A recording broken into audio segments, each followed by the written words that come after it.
The porcelain doll sat on the dusty shelf, its painted eyes staring blankly ahead. It had belonged to my grandmother, and after she passed, it was passed down to me. I never liked it. There was something about its stillness, its unnerving gaze, that made my skin crawl. One night, I woke to a creaking sound. My bedroom door was slightly ajar, a sliver of moonlight illuminating the doll on the shelf. It seemed different. Its head was tilted at a strange angle, and its eyes, I could have sworn, were focused directly on me. I dismissed it as my imagination, exhaustion playing tricks on my senses.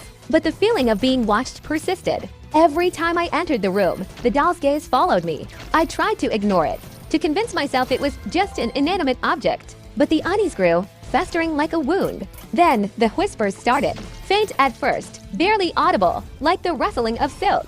They seemed to emanate from the doll itself. I couldn't make out the words, but the tone was unmistakable, cold, malicious. One morning, I found the doll on my bed. I hadn't touched it. Panic began to set in. I considered throwing it away, but a strange compulsion held me back. It was as if the doll was exerting some kind of influence over me. A silent command to keep it close. The whispers grew louder, clearer. They spoke my name, taunting, mocking. I started having nightmares, vivid dreams of the doll coming to life, its porcelain face cracking into a grotesque smile. One night, I woke to find the doll sitting on my chest, its cold, smooth face inches from mine. Its eyes gleamed in the darkness, no longer blank, but filled with a terrifying intelligence. The whispers were now a chorus, a cacophony of voices chanting my name. I tried to scream, but no sound came out. The doll's hand, surprisingly strong, reached out and touched my cheek. Its touch was icy cold, like the touch of death. Then, everything went black.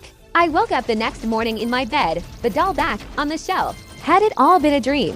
I wanted to believe it was, but the lingering chill on my cheek told me otherwise. The whispers were still there, too faint but insistent, a constant reminder of the horror that lurked in the shadows. The doll was waiting, watching, and I knew, with a chilling certainty, that it wouldn't be long before it came for me again.